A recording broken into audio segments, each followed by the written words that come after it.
Voici Alex, il a 17 ans. Il est en bac pro hygiène et propreté. Là, c'est Laura. Elle est vendeuse conseil dans un magasin de bricolage. Et là, c'est Thomas, analyste financier dans un grand groupe. Ils s'en sont bien sortis dans la vie, mais ce n'était pas gagné d'avance.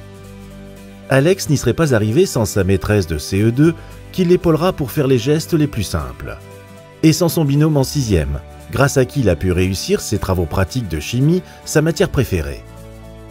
Laura n'y serait pas arrivée sans la directrice de son école, qui prendra du temps avec sa maman pour mieux comprendre son régime spécial. Et sans son manager, qui lors de son job d'été précédant son embauche, l'a mise à l'aise tout de suite. Thomas n'y serait pas arrivé sans ce professeur de 4e, avec qui ils ont choisi d'expliquer ensemble les raisons de ces différences physiques à la classe. Et sans sa DRH, qui a tenu compte de ses compétences et uniquement de ses compétences pour lui permettre de décrocher son premier poste. Ces rencontres et ces liens ont été déterminants. Ils souffrent tous les trois de maladies rares. Alex est touché par le syndrome de Joubert. Marcher comme parler lui est parfois difficile. Laura a une glycogénose. Cela l'oblige à prendre une préparation diététique toutes les 3 heures, même la nuit. Thomas a le syndrome de Möbius. Cela paralyse ses nerfs faciaux et complique son élocution.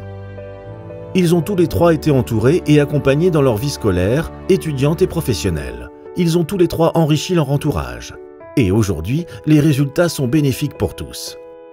Alex a permis à plus d'un de ses camarades de prendre confiance en eux. Laura donne la pêche à toute l'équipe du magasin. Et Thomas contribue au bien-être de tous les collaborateurs de l'entreprise. Les maladies rares, c'est 3 millions de personnes en France. Elles touchent à 60% des enfants, mais certaines se déclarent à l'âge adulte. Apprendre et travailler est un droit pour tous.